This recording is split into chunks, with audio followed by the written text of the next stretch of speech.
Welcome to Surya defence academy. ನಮಸ್ತೆ, ನಾನು ನಿಮ್ಮ ಪ್ರೀತಿಯ ವೀಣಾ ಹೂಗಾರ್.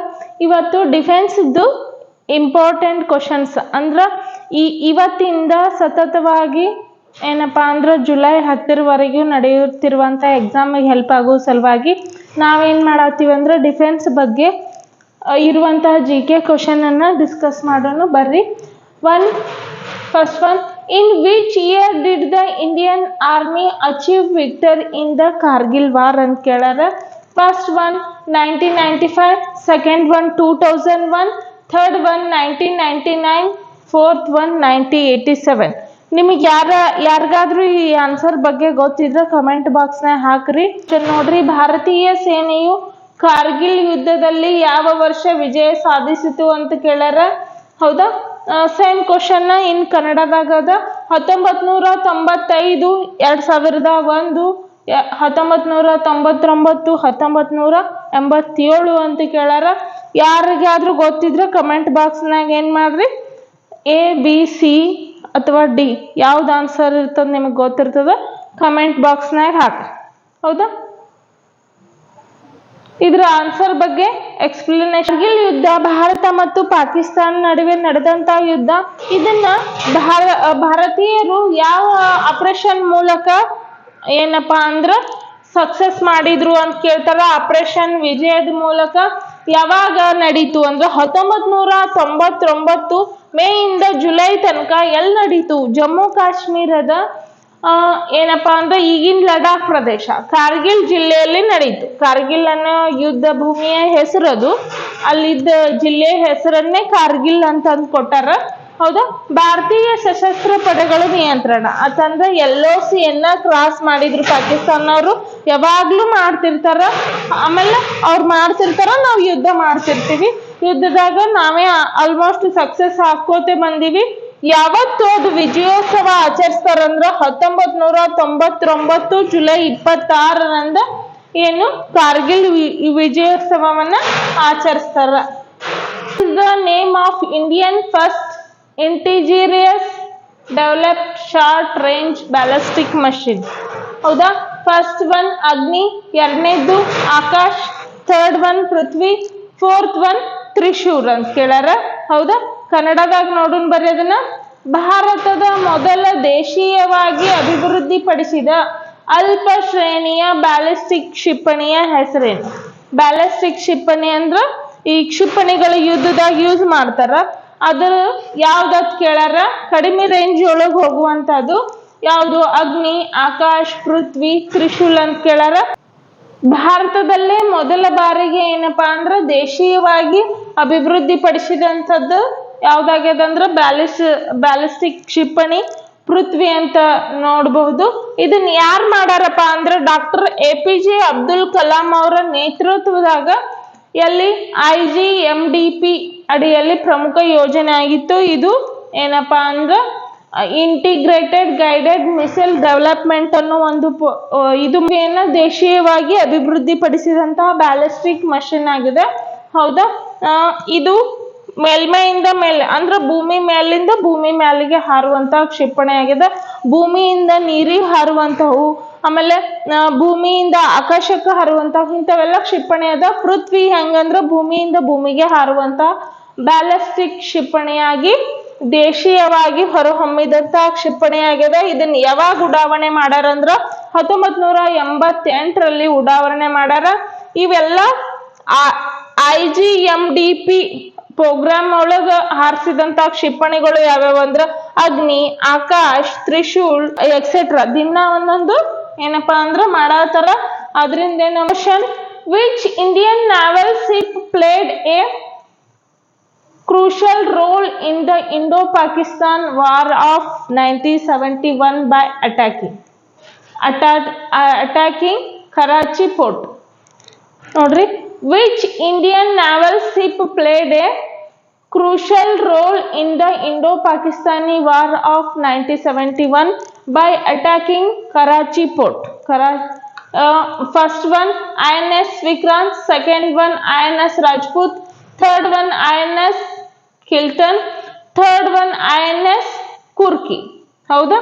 ಇದ್ ನೋಡ್ಬೇಕು ಕನ್ನಡದಾಗ ಅಂದ್ರ 1971ರ ಭಾರತ ಪಾಕಿಸ್ತಾನ್ ಯುದ್ಧದಲ್ಲಿ ಕರಾಚಿ ಬಂದರಿನ ಮೇಲೆ ದಾಳಿ ಮಾಡುವ ಮೂಲಕ ಯಾವ ಭಾರತೀಯ ನೌಕಾ ಹಡಗು ನಿರ್ಣಾಯಕ ಪಾತ್ರ ವಹಿಸಿತ್ತು? ಅಂದ್ರ ಕರಾಚಿ ಬಂದರಿನ ಮೇಲೆ ದಾಳಿ ಮಾಡಿದ್ರು ಪಾಕಿಸ್ತಾನಿಗಳು. ಅವಾಗ ಯಾವ ಭಾರತೀಯ ನೌಕಾ ಹಡಗು ಕರೆಕ್ಟಾಗಿ ಏನಪ್ಪಾ ಅಂದ್ರೆ ಡಿಸಿಷನ್ ತಗೋತಂತ ಕೇಳಾರ. INS Vikrant, INS Rajput, INS Kiltan, INS Khukri ಅಂತ ಕೇಳಾರ. INS ರಜಪೂತ್ ಅನ್ನೋದೇನಪ್ಪಾ ಅಂತಂದ್ರ ಸರಿಯಾದಂತ ಉತ್ತರ ಬಿ. 1971ರಾಗ ಮತ್ತ ಭಾರತ ಮತ್ತು ಪಾಕಿಸ್ತಾನ ಯುದ್ಧ ಆಗ್ತದ. ಅವಾಗ ಏನ್ ಮಾಡ್ತಾರಂದ್ರ ಕರಾಚಿ ಬಂದರಿನ ಮೇಲೆ ದಾಳಿ ಮಾಡ್ತಾರ ಪಾಕಿಸ್ತಾನಿಗಳು.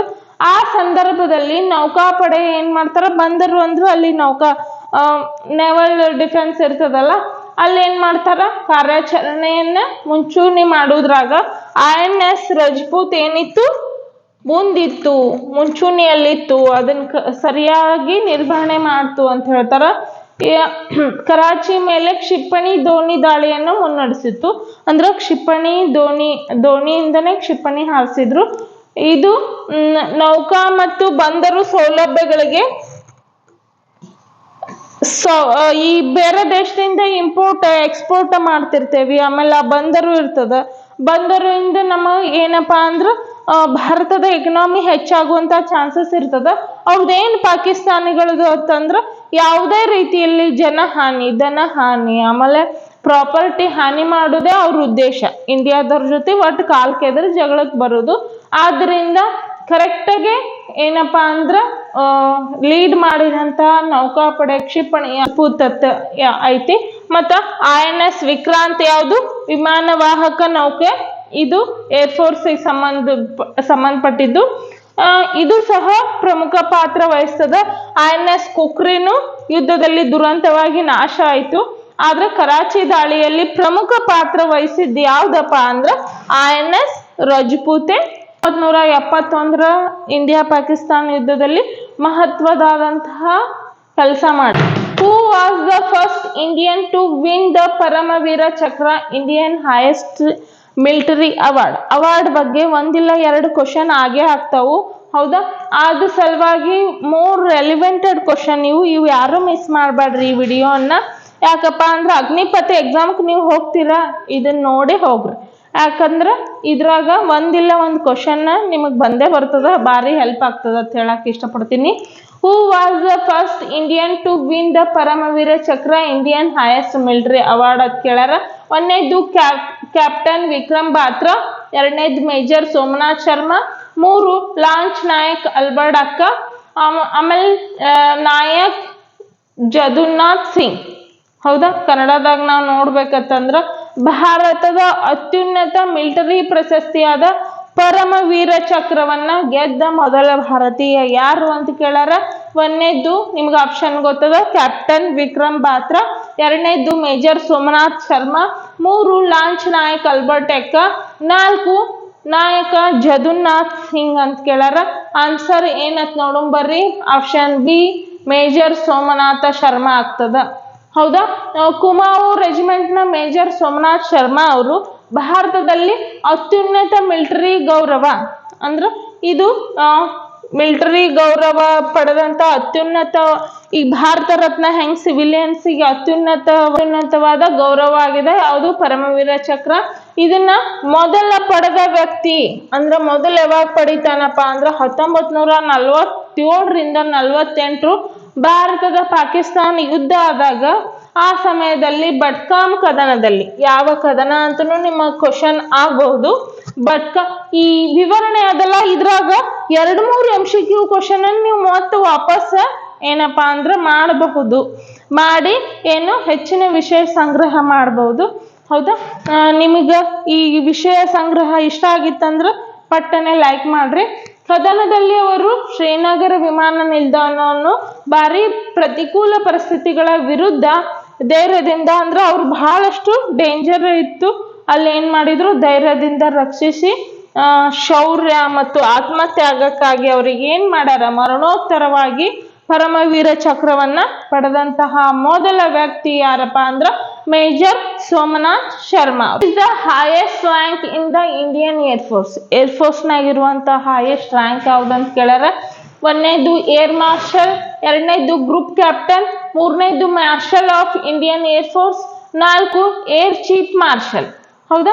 ಕನ್ನಡದಾಗ ನೋಡ್ಬೇಕಂದ್ರ ಭಾರತೀಯ ವಾಯುಪಡೆಯಲ್ಲಿ ಅತ್ಯುನ್ನತ ಶ್ರೇಣಿ ಯಾವುದು ಅಂತ ಕೇಳ್ಯಾರ. Air marshal, group captain, marshal of the Indian air force, 4 air chief marshal. ಹೌದಾ? ಯಾವ್ದಾಗ್ತದಪ್ಪ ಅಂತಂದ್ರ ಆನ್ಸರ್ ನೋಡೋಣ ಬರ್ರಿ. ಆಪ್ಷನ್ ಸಿ ಆಗ್ತದ, marshal of the Indian air force ಅಂತ ಹೇಳ್ಯಾರ. ಹೌದಾ? Marshal of the Indian air force ಶ್ರೇಣಿಯು ಭಾರತದ ವಾಯುಪಡೆಯಲ್ಲಿ ಅತ್ಯುನ್ನತವಾದಂತಹ ಹುದ್ದೆ.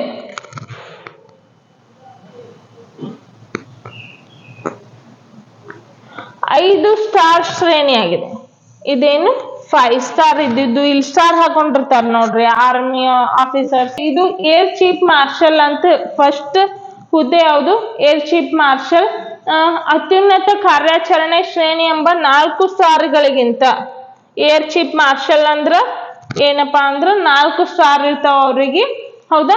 ಇದನ್ನ ಇನ್ನೊಂದು ಇಂಪಾರ್ಟೆಂಟ್ ಏನಪ್ಪಾ ಅಂದ್ರ ಅರ್ಜುನ್ ಸಿಂಗ್ ಅವರಿಗೆ ಮಾತ್ರ ಇದು ಏನು ಈ ಏರ್ಫೋರ್ಸ್ ಶ್ರೇಣಿ ನೀಡಲಾಗಿದೆ ಇಲ್ಲಿವರೆಗೂ, ಮತ್ತೆ ಯಾರಿಗೂ ಸಿಕ್ಕಿಲ್ಲ ಅಂತ ಹೇಳ್ತಾರೆ. Military force is primarily responsible of guarding Indian borders with Pakistan and Bangladesh.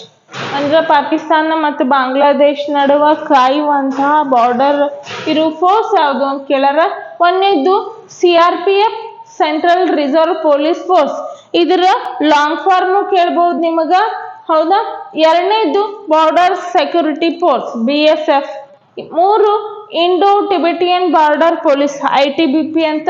4 ಸಶಸ್ತ್ರ ಸೀಮಾ ಬಲ್ SSB ಅಂತ ಹೇಳಿ. ಇವು ಎಲ್ಲಾದ್ರೂ ಕೋಚಿಂಗ್ ನಮ್ಮ ಹತ್ರ ನಡೀತದೆ. ಹೌದಾ?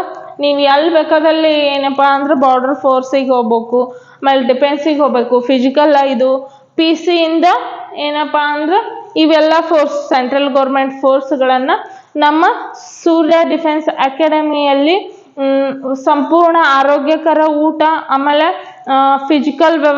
ಫಿಸಿಕಲ್ ಓನ್ ಗ್ರೌಂಡ್ ಅದ, ಆಮೇಲೆ ಎಕ್ಸಾಮ್ ಓರಿಯೆಂಟೆಡ್ ಸ್ಮಾರ್ಟ್ ಬೋರ್ಡ್ ಇಂದ ಬೋಧನೆ ಅದ. ಎಲ್ಲರೂ ತಪ್ಪದೆ ವಿಸಿಟ್ ಮಾಡ್ರಿ ಸೂರ್ಯ ಡಿಫೆನ್ಸ್ ಅಕಾಡೆಮಿಗೆ. ಆಫ್ಲೈನು ಅದ, ಆಮೇಲೆ ಆನ್ಲೈನ್ ಕೋರ್ಸು ಅವೈಲಬಲ್ ಅದ. ನೆಕ್ಸ್ಟ್ ಕನ್ನಡದಾಗ ನೋಡ್ಬೇಕಂದ್ರ ಪಾಕಿಸ್ತಾನ್ ಮತ್ತು ಬಾಂಗ್ಲಾದೇಶದೊಂದಿಗೆ ಭಾರತದ ಗಡಿಯನ್ನು ಕಾಯಲು ಯಾವ ಅರೆಸೇನಾ ಪಡೆ ಪ್ರಾಥಮಿಕವಾಗಿ ಜವಾಬ್ದಾರವಾಗಿದೆ ಅಂತ ಕೇಳ್ತಾರ. ಯಾವ ಇದನ್ನ ಪ್ಯಾರಾಮಿಲಿಟರಿ ಅಂತ ಕರಿತೀವಿ, ಅಂದ್ರ ಅರೆಸೇನಾ ಪಡೆ ಅಂತ ಕರಿತೀವಿ. ಒಂದನೇದು central reserve police force CRPF, ಎರಡನೇದು border security force BSF, 3 Indo Tibetan border police ITBP, 4 ಸಶಸ್ತ್ರ ಸೀಮಾ ಬಲ್. ಹೌದಾ? SSB ಅಂತ ಹೇಳಿ ನೋಡ್ತೀವಿ. ಯಾವ್ದು ಕಾಯ್ತೈತಪ್ಪ ಅಂತಂದ್ರ ಆನ್ಸರ್ ನೋಡೋಣ ಬರ್ರಿ.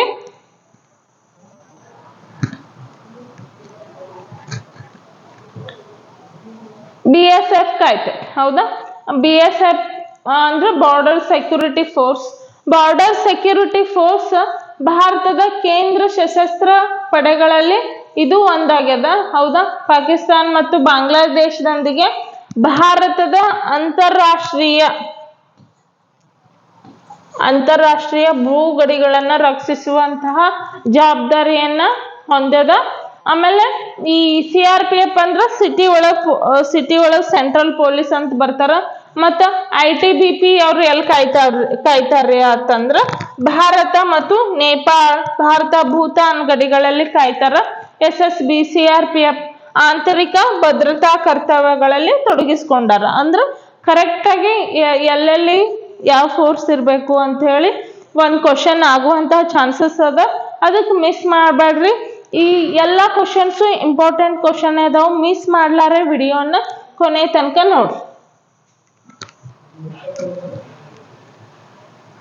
ನೋಡ್ರಿ. ನೆಕ್ಸ್ಟ್ ನೋಡ್ರಿ, BrahMos is the supersonic cruise machine developed jointly by India and which other country? ಹೌದಾ? Option 1 USA, option 2 Russia, option 3 France. Option 4 Israel. ಕನ್ನಡದಾಗ ನೋಡೋಣ ಬರ್ರಿ. ಬ್ರಹ್ಮೋಸ್ ಎಂಬುದು ಭಾರತ ಮತ್ತು ಯಾವ ದೇಶದ ಜಂಟಿಯಾಗಿ ಅಭಿವೃದ್ಧಿಪಡಿಸಿದ ಸೂಪರ್ ಸಾನಿಕ್ ಕ್ರೂಸ್ ಕ್ಷಿಪಣಿ ಆಗಿದೆ. ಅಂದ್ರ ಒಂದೊಂದು ದೊಡ್ಡ ಈ ಕ್ಷಿಪಣಿಗಳನ್ನ ರೆಡಿ ಮಾಡ್ಬೇಕಂದ್ರ ಇವು ಸೂಪರ್ ಸಾನಿಕ್, ಆಮೇಲೆ ಸಬ್ಮರೀನ್ ಇವೆಲ್ಲ ರೆಡಿ ಮಾಡ್ಬೇಕಂದ್ರ ನಮ್ಮ ದೇಶದ ಜೊತೆ ಇನ್ನೊಂದು ದೇಶ ಯಾವ್ದಾರ ಸ್ಟ್ರಾಂಗ್ ಇದ್ದುದು, ಆ ಟೆಕ್ನಾಲಜಿ ಗೊತ್ತಿದ್ದು ಇನ್ವಾಲ್ವ್ ಮಾಡ್ಕೋತಾರ. ಅದರ ಸಲುವಾಗಿ ಯಾವ ದೇಶದ ಜೊತೆ ಅಭಿವೃದ್ಧಿ ಪಡಿಸಿದಂತಹ ಸೂಪರ್ ಸಾನಿಕ್ ಆಗಿದೆ ಅಂತ ಕೇಳಾರ. 1ನೇದು USA ಅಮೆರಿಕಾ, 2ನೇದು ರಷ್ಯಾ, 3 ಫ್ರಾನ್ಸ್, 4 ಇಸ್ರೇಲ್. ಆನ್ಸರ್ ಯಾವುದು ಕಮೆಂಟ್ ಬಾಕ್ಸ್ನಾಗ ಮಾಡ್ರಿ ನಿಮಗೆ ಗೊತ್ತಿದ್ರ. ಹೌದಾ? ನೆಕ್ಸ್ಟ್ ಆನ್ಸರ್ ನೋಡ್ಬೇಕಂದ್ರ ರಷ್ಯಾ ಯಾವ ಜಂಟಿಯಾಗಿ ಬ್ರಹ್ಮೋಸ್ ಅನ್ನ ಸೂಪರ್ ಸಾನಿಕ್ ಅನ್ನ ಜಂಟಿಯಾಗಿ ಅಭಿವೃದ್ಧಿ ಪಡಿಸಿದಂತಹ ದೇಶ ಅಂತ ಕೇಳ್ತಾರ. ಯಾವುದು? ರಷ್ಯಾ. ಬ್ರಹ್ಮೋಸ್ ಭಾರತದ ರಕ್ಷಣಾ ಸಂಶೋಧನಾ ಅಭಿವೃದ್ಧಿ ಸಂಸ್ಥೆಯಾಗಿದೆ. ಹೌದಾ? ಇದು DRDO ಮತ್ತು ರಷ್ಯಾದ NPO. ನಮ್ಮಲ್ಲಿ ರಕ್ಷಣಾ ಸಂಶೋಧನಾ ಸಂಸ್ಥೆ ಇದು. DRDO ಬಗ್ಗೆನೂ ಕೇಳ್ತಾರ ಒಂದೊಂದ್ಸತಿ, ಇದ್ರ ಲಾಂಗ್ ಫಾರ್ಮ್ ಕೇಳುವಂತಹ ಚಾನ್ಸಸ್ ಅದ. ಭಾರತದ ರಕ್ಷಣಾ ಸಂಶೋಧನಾ ಅಭಿವೃದ್ಧಿ ಸಂಸ್ಥೆ ಅಂತ ಕರಿತೀವಿ. ಮತ್ತ ರಷ್ಯಾದು NPO ಮಾಷಿನ್ ಆಸ್ಟ್ರೇನಿಯಾ NPOM ನಡುವಿನ ಅತ್ಯಂತ ಜಂಟಿ ಸಹಯೋಗ. ಇವು ಎರಡು ಏನು ಜಂಟಿ ಸಹಯೋಗದೊಂದಿಗೆ ಈ ಕ್ಷಿಪಣಿಯನ್ನ ಏನ್ ಮಾಡಾರ? ರೆಡಿ ಮಾಡ್ಯಾರ. ಕ್ಷಿಪಣಿ ಹೆಸರು 2 ಪ್ರಮುಖ ನದಿಗಳಿಂದ ಮಿಶ್ರಣವಾಗಿದೆ. ಈ ಬ್ರಹ್ಮೋಸ್ ಅನ್ನೋ ಹೆಸರು ಹೆಂಗ್ ಬರ್ತಪ್ಪ ಅಂತಂದ್ರ ಅದೊಂದು ಸ್ಪೆಷಲ್ ಅದ. 2 ನದಿಗಳ ಹೆಸರು ನಮ್ಮ ಭಾರತದ ಬ್ರಹ್ಮಪುತ್ರ, ಆಮೇಲೆ ರಷ್ಯಾದ ಮಾಸ್ಕೋ, 2 ಸೇರೇನಾಗಿದೆ ಬ್ರಹ್ಮೋಸ್ ಅಂತ ಹೆಸರನ್ನ ಕೊಟ್ಟಿದ್ದನ್ನು ನೋಡ್ತೀವಿ. ಅದನ್ನು ಕೇಳಬಹುದು. ಈ ಕ್ಷಿಪಣಿಯ ಹೆಸರು ನದಿಗಳು, ಆಮೇಲೆ ಏನಪ್ಪಾ ಅಂದ್ರೆ ಯುದ್ಧ ವಿಮಾನಗಳು, ಯುದ್ಧ ಪ್ರದೇಶ, ಆಮೇಲೆ ಸೈನಿಕರ ಹೆಸರು ಹಂಗೇನ್ರ ಕೇಳಿದಾಗ ನಾವ್ ಏನಂತ ಆನ್ಸರ್ ಕೊಡ್ಬೇಕಂದ್ರೆ ನದಿಗಳು ಅಂತ ಕೊಡ್ಬೇಕು. ಇದು ಸ್ಪೆಷಲ್ ಪಾಯಿಂಟ್. ಎಲ್ಲರೂ ಏನ್ ಮಾಡ್ರಿ ಮಾರ್ಕ್ ಮಾಡ್ಕೊಂಡು ಬರ್ಕೊಂಡು ಇಟ್ಕೋರಿ. ನೋಟ್ಬುಕ್ ಪೆನ್ನ ನಿಮ್ ಹತ್ರನೇ ಇದ್ರ ಬಹಳ ಒಳ್ಳೇದು. ಯಾಕಂದ್ರೆ ಇಂಪಾರ್ಟೆಂಟ್ ಕ್ವಶನ್ಸ್ ಅದು. ಅಭಿವೃದ್ಧಿಯಲ್ಲಿ ಬಲವಾದ ಸಹಭಾಗಿತ್ವವನ್ನು ಸಂಕೇತಿಸುತ್ತದೆ. ಇದು ವಿಶ್ವದಾಗೆ ಅತ್ಯಂತ ವೇಗದ ಸೂಪರ್ ಸಾನಿಕ್ ಕ್ಷಿಪಣಿ ಆಗಿದೆ. ನೋಡ್ರಿ, ಇದನ್ನು ಮೇನ್ ಪಾಯಿಂಟ್. ವಿಶ್ವದಾಗೆ ಅತಿ ವೇಗದ ಸೂಪರ್ ಸಾನಿಕ್ ಕ್ರೂಸ್ ಅಭಿವೃದ್ಧಿ ಆಗಿದೆ ಅಂತ ಹೇಳ್ತಾರ. ಹೌದಾ? ನೆಕ್ಸ್ಟ್ ಕ್ವಶನ್ ನೋಡೋಣ ಬರ್ರಿ. Malabar is a trilateral naval exercise conducted between India, USA and which other country ಅಂತ ಕೇಳಾರ. ಮಲಬಾರ್ ಯುದ್ಧಾಭ್ಯಾಸ ಯಾವ್ಯಾವ USA ಜೊತೆ ಆಗ್ತದ? India, USA. ಇನ್ನೊಂದು ಯಾವ ದೇಶ ಅಂತ ಕೇಳಾರ.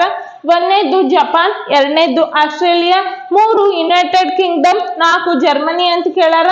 ಕನ್ನಡದಾಗ ನೋಡೋಣ ಬರ್ರಿ. ಮಲಬಾರ್ ಎಂಬುದು ಭಾರತ ಮತ್ತು USA ಮತ್ತು ಯಾವ ದೇಶದ ನಡುವೆ ನಡೆಸುವ ತ್ರಿಪಕ್ಷೀಯ ನೌಕಾ ವ್ಯಾಯಾಮವಾಗಿದೆ ಅಂತ ಕೇಳಾರ. ತ್ರಿಪಕ್ಷೀಯ ಅಂದ್ರೆ 3, ದ್ವಿಪಕ್ಷೀಯ ಅಂದ್ರೆ 2. ಹೌದಾ? ಏರ್ಫೋರ್ಸ್ ಮಾಡ್ತಾರ, ಆಮೇಲೆ ಯುದ್ಧ ಭೂಮಿಯಲ್ಲೂ ಮಾಡ್ತಾರ. ಅದು 3 ಮಲಬಾರ್ ಎಲ್ಲಿ ಕೇಳಾರ? Japan, Australia, United Kingdom, German. ನೋಡೋಣ ಬರ್ರಿ ಆನ್ಸರ್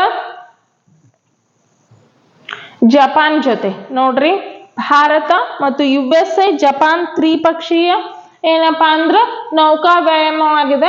ಇದು ಮಲಬಾರ್ ಯಾವ ವ್ಯಾಯಾಮವಾಗಿದೆ? ಭೂಸೇನೆ ಇದ್ದೇನ್ ನೌಕಾ ಸೇನೆ ಇದ್ದಂದ್ರ ನೌಕಾ ಸೇನೆಯ ವ್ಯಾಯಾಮವಾಗಿದೆ.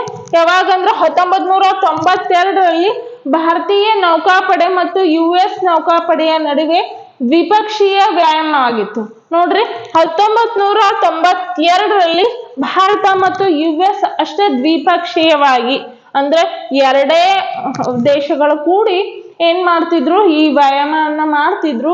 ಆಮೇಲೆ ನಂತರ ವಿಕಾಸಗೊಂಡು 2015ರಾಗ ಜಪಾನ್ ಅನ್ನು ಕೂಡಿಸ್ಕೊಂಡು ಏನಪ್ಪಾ ಅಂದ್ರ ಶಾಶ್ವತ ಸದಸ್ಯರನ್ನಾಗಿ ಕೂಡಿಸ್ಕೊಂಡು ತ್ರಿಪಕ್ಷೀಯವಾಗಿ ಯುದ್ಧಾಭ್ಯಾಸವನ್ನ ಮಾಡುವಂತಹ ಒಂದು ಇತ್ತೀಚಿನ ವರ್ಷದಲ್ಲಿ, ವಿಶೇಷವಾಗಿ 2020ರಿಂದ ಚತುರ್ಭುಜ ಕ್ವಾಡ್ ಗುಂಪನ್ನು ರೂಪಿಸಲು ಆಸ್ಟ್ರೇಲಿಯಾ ಭಾಗವಹಿಸಿತ್ತು. ಅಂದ್ರೆ 2020ರಾಗ ಕ್ವಾಡ್ ಮಾಡ್ಬೇಕು. ಕ್ವಾಡ್ ಅಂದ್ರೆ ನಾಲ್ಕು ದೇಶಗಳು ಅಂತ ಅರ್ಥ. ಹೌದಾ, ಅದನ್ನ ಆಸ್ಟ್ರೇಲಿಯಾ ಕೂಡ ಭಾಗವಹಿಸಿತ್ತು. ಬಟ್ ಶಾಶ್ವತವಾಗಿ ಯಾವ್ಯಾವ ಭಾಗವಹಿಸ್ತಾವಂದ್ರ ಭಾರತ, USA, ಜಪಾನ್. ಆಸ್ಟ್ರೇಲಿಯಾ ತಾತ್ಕಾಲಿಕವಾಗಿ ಬಂತು ಹೋಯ್ತು. ಹೌದಾ, 2020. The full form of DRDO ನೋಡ್ರಿ, ಇದು ಇಂಪಾರ್ಟೆಂಟ್ ಕೇಳ್ತಾರ. Defence research and development organisation. ಎರಡನೇದು defence reform and development office. 3 department of research and defence operation. Digital research and defence operation. ಹೌದಾ, ಏನಂತ ಕೇಳಾರ, defence research and development organisation ಅಂತ ಆಗ್ತದೆ. ಹೌದಾ, defence reforms and development office, department of research and defence operation. 4 digital resources and defence operation ಅಂತ ಕೇಳಾರ. Answer ಯಾವ್ದತ್ ಹೇಳಿ ನೋಡೋಣ ಬರ್ರಿ. ಡಿಫೆನ್ಸ್ ಎ ಹೇಳಿನಲ್ಲ ನಿಮ್ಗೆ, defence research and development organisation ಅಂತ ಬರ್ತದ. ಇದರಿಂದ ಏನಪ್ಪಾ ಅಂದ್ರೆ ಭಾರತ ಸರ್ಕಾರದ ರಕ್ಷಣಾ ಸಚಿವಾಲಯ ಪ್ರಮುಖ ಸಂಸ್ಥೆ ಆಗಿದೆ.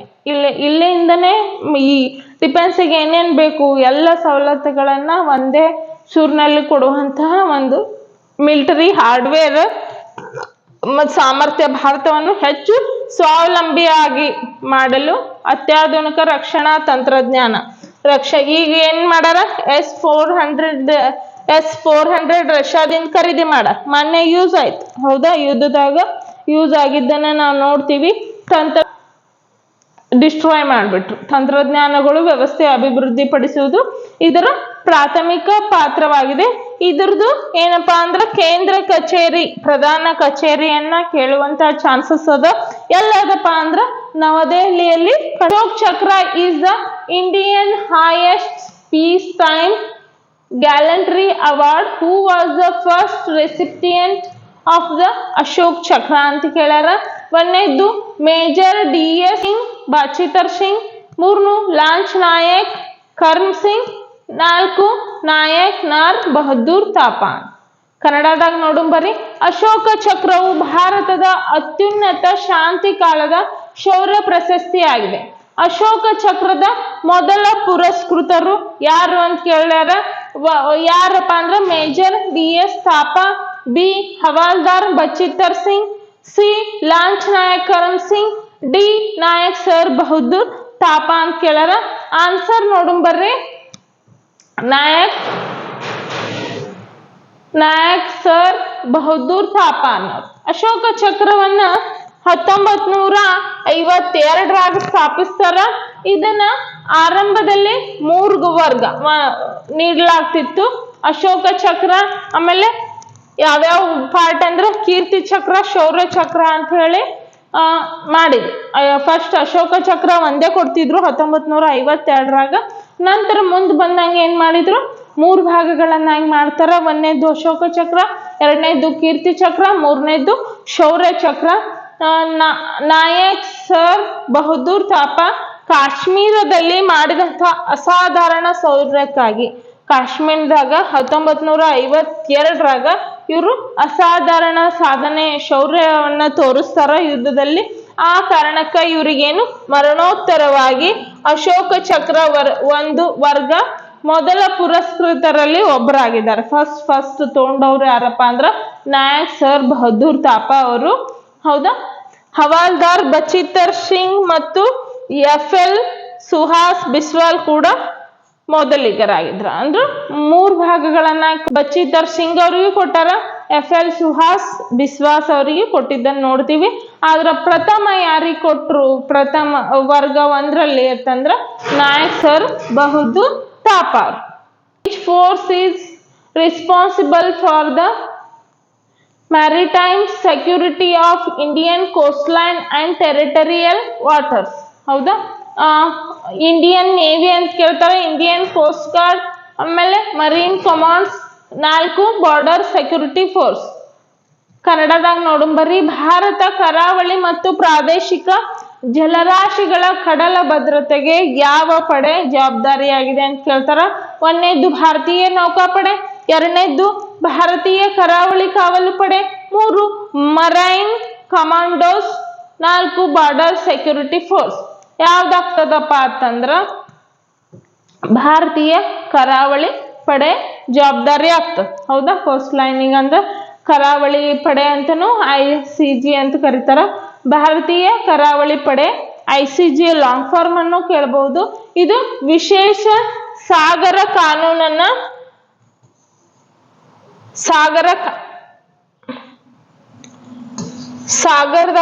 ಸಾಗರ ದಾಟ್ ಬರ್ಬೇಕು ಹೋಗ್ಬೇಕು ಅಂದ್ರೆ ಒಂದು ಕಾನೂನು ಅದ. ಅದನ್ನ ಜಾರಿಗೆ ತರಕ ಇಂಪ್ಲಿಮೆಂಟ್ ಮಾಡಕ IGC ಹೆಚ್ಚಿನ ಏನಪ್ಪಾ ಪಾತ್ರ ವಹಿಸ್ತದ. ರಕ್ಷಣಾ ಸಂಸ್ಥೆ ಆಗಿದೆ. ಇದು ಪ್ರಾಥಮಿಕ ಜವಾಬ್ದಾರಿ. ಭಾರತ ವಿಶಾಲವಾದ ಕರಾವಳಿ, ಪ್ರಾದೇಶಿಕ ಜಲ ಪ್ರದೇಶಗಳು, ವಿಶೇಷ ಆರ್ಥಿಕ ವಲಯಗಳು ಅಂದ್ರೆ ಇಂಪೋರ್ಟ್ ಎಕ್ಸ್ಪೋರ್ಟ್ ಮಾಡ್ತಿರ್ತಾರ ಅಂದ್ರ ಸೇರಿದಂತೆ ಅವು ಸಾಗರ ಆಸಕ್ತಿಯನ್ನ ರಕ್ಷಿಸುವುದು. ಭಾರತೀಯ ನೌಕಾಪಡೆಯು ಬಾಹ್ಯ ನೌಕಾ ಬೆದರಿಕೆಗಳ ವಿರುದ್ಧ ರಕ್ಷಣೆ ನೀಡಿದರೆ ನೌಕಾಪಡೆ ಏನ್ ಮಾಡ್ತದ, ಭಾರತದಾಗ ಒಳಗ್ ಬರ್ಲಾರ್ದಂಗ ನೋಡ್ಕೋತದ. ನಮ್ಮ ಇಂಡಿಯಾದ್ದು ಏನಪ್ಪಾ ಅಂದ್ರ ವಾಟರ್ ಬಾರ್ಡರ್ ಎಷ್ಟದಂದ್ರ 12 ನಾಟಿಕಲ್ ಮೈಲ್ ಅದ. ಹೌದಾ, ಅದ್ರಾಗ ಒಳಗ್ ಬಂದ್ರ ಏನಪ್ಪಾ ಅಂದ್ರ ನಮ್ಮ ನೌಕಾಪಡೆ ಯುದ್ಧಕ್ಕೆ ಹೋಗ್ತದ. ಅದ್ರ ಕರಾವಳಿ ಪ್ರದೇಶವನ್ನು ನೋಡ್ಕೊಳಕ್ ಯಾವ್ದಂದ್ರ ಭಾರತೀಯ ಹೌದಾ, ಇದು ಶಾಂತಿ ಭದ್ರತೆ, ಕಳ್ಳ ಸಾಗಾಣಿಕೆ ವಿರುದ್ಧ. ಹೌದಾ, ಜಾಸ್ತಿ ಕಳ್ಳ ಸಾಗಾಣಿಕೆ ನಡೀತಾವಲ್ಲಿ. ಕಡಲ ಪ್ರದೇಶದಲ್ಲಿ ಪರಿಸರ ರಕ್ಷಣೆ ಕೂಡ ಅದು ನಿಭಾಯಿಸ್ತದೆ. ಹೌದಾ, ಏನೇನ್ ನಿಭಾಯಿಸ್ತದ ನೋಡ್ರಿ ಕರಾವಳಿ ಪ್ರದೇಶ. ಹೌದಾ, ಮೇಲ್ ಕಳಿಸ್ತೀನಿ, ಎಲ್ಲರೂ ತಪ್ಪದೆ ಏನ್ ಮಾಡ್ರಿ ನೋಟ್ಸ್ ಮಾಡ್ಕೋರಿ, ಯಾಕಂದ್ರೆ ಇಂಪಾರ್ಟೆಂಟ್ ಅದಾವು.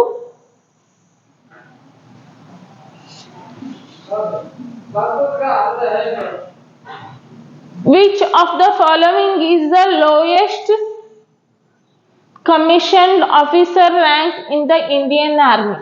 ಇಂಡಿಯನ್ ಆರ್ಮಿ ಒಳಗ ಲೋಯೆಸ್ಟ್ ರ್ಯಾಂಕ್ ಆಫೀಸರ್ ಯಾರಂತ ಕೇಳಾರ. Major, captain, lieutenant, brigadier. ಹೌದಾ, ಕೆಳಗಿನ ಭಾರತೀಯ ಸೇನೆಯಲ್ಲಿ ಕನಿಷ್ಠ ಕಮಿಷನ್ಡ್ ಅಧಿಕಾರಿ ಶ್ರೇಣಿ ಯಾವುದು? ಆಫೀಸರ್ ಗ್ರೇಡ್ ಒಳಗನೆ ಕಡಿಮೆ ಆದಂತಹ ಇದು ಯಾವುದು ಶ್ರೇಣಿ ಯಾವ್ದು ಕೇಳಾರ. 1 ಮೇಜರ್, 2 ಕ್ಯಾಪ್ಟನ್, 3 ಲೆಫ್ಟಿನೆಂಟ್, 4 ಬ್ರಿಗೇಡಿಯರ್. ಹೌದಾ, ಲೆಫ್ಟಿನೆಂಟ್ ಅತ್ಯಂತ ಕಡಿಮೆ ಇದ್ದಂತ ಏನಪ್ಪಾ ಅಂದ್ರ ಆಫೀಸರ್ ಗ್ರೇಡ್. ಇದು ಭಾರತೀಯ ಸೇನೆಯಲ್ಲಿ ಲೆಫ್ಟಿನೆಂಟ್ ಅತ್ಯಂತ ಕಡಿಮೆ ಶ್ರೇಣಿಯಾಗಿದೆ. ಅಧಿಕಾರಿಗಳು ಇಂಡಿಯನ್ ಮಿಲಿಟರಿ ಅಕಾಡೆಮಿ IMA. ಹೌದಾ, ಆಫೀಸರ್ ಟ್ರೈನಿಂಗ್ ಅಕಾಡೆಮಿಯಲ್ಲಿ OTA ಅಂತ ಸಂಸ್ಥೆಗಳಲ್ಲಿ ತಮ್ಮ ತರಬೇತಿಯನ್ನ ಪಡೆದುಕೊಂಡಿರ್ತಾರ. ನಂತರ ಈ ಶ್ರೇಣಿಗೆ ಸೇರ್ಕೊಳ್ತಾರ. ನಂತರ ಈ ಶ್ರೇಣಿಗಳು ಕ್ಯಾಪ್ಟನ್ ಫಸ್ಟ್ ಆಗ್ತಾರ, ಆಮೇಲೆ ಮೇಜರ್ ಆಗ್ತಾರ, ಆಮೇಲೆ ಲೆಫ್ಟಿನೆಂಟ್, ಕರ್ನಲ್. ಹೌದಾ, brigadier, major general, lieutenant general, ಅಂತಿಮವಾಗಿ ಜನರಲ್ ಸೇನಾ ಮುಖ್ಯಸ್ಥ ಆಗಿ ಪ್ರಗತಿ ಹೊಂದ. What is the name of India's first indigenous nuclear powered ballistic missile submarine ಅಂತ ಕೇಳಾರ. INS Chakra, INS Arihant, INS Kalvari, INS Sindhuraj. ಹೌದಾ, ಕನ್ನಡದಾಗ ನೋಡ್ಬೇಕಂದ್ರ ಭಾರತದ ಮೊದಲ ಸ್ವದೇಶಿ ನಿರ್ಮಿತ ಪರಮಾಣು ಚಾಲಿತ ಬ್ಯಾಲಿಸ್ಟಿಕ್ ಕ್ಷಿಪಣಿ ಜಲಾಂತರ್ಗಾಮಿ ನೌಕೆ ಹೆಸರೇನು ಅಂತ ಕೇಳಾರ. ಏನಪ್ಪಾ ಅಂದ್ರ ಸಾಗರದ ಒಳಗೆ ಇರ್ತದ. ಯಾರಾದ್ರೂ ದಂಡಿಗೆ ಬಾರ್ಡರ್ ಫೋರ್ಸ್ ಗತ್ಲೆ ಇರ್ತದ. ಯಾರಾದ್ರೂ ಅಟ್ಯಾಕ್ ಮಾಡಕ್ ಬಂದ್ರು ಅದು ಹೊಳ್ಳಿ ತಿರುಗಿ ಉತ್ತರ ಕೊಡ್ತದ. ಅದು ಸ್ವದೇಶಿ ನಿರ್ಮಿತ ಇದ್ದಿದ್ಯಾವ್ದು? ಭೂಮಿ ಮೇಲ್ಮೈಲಿರುವ ಬ್ಯಾಲಿಸ್ಟಿಕ್ ಮಷಿನ್ ಪೃಥ್ವಿ ಅಂತ ನೋಡಿದ್ವಿ. ಹೌದಾ, ಇಲ್ಲಿ ನೌಕಾಪಡೆಯ ಬ್ಯಾಲಿಸ್ಟಿಕ್ ಕ್ಷಿಪಣಿ ಯಾವ್ದು ಅಂತ ನೋಡತ್ತೀವಿ. INS Chakra, INS Arihant, INS Calvary, INS ಸಿಂಧುರಾಜ್. ಯಾವುದು ಆಪ್ಷನ್ ನೋಡೋಣ ಬರ್ರಿ. INS ಅರಿಹಂತ್. ಅರಿಹಂತ್ ಬುಕ್ ಇರ್ತದಲ್ಲ ನಿಮ್ಮ ಅಗ್ನಿವೀರ್. ಹೌದಾ, ಅದ್ ನೆನ್ಪಿಟ್ಕೊಂಡ್ರೆ ಇದು ನೆನಪಿರ್ತದ.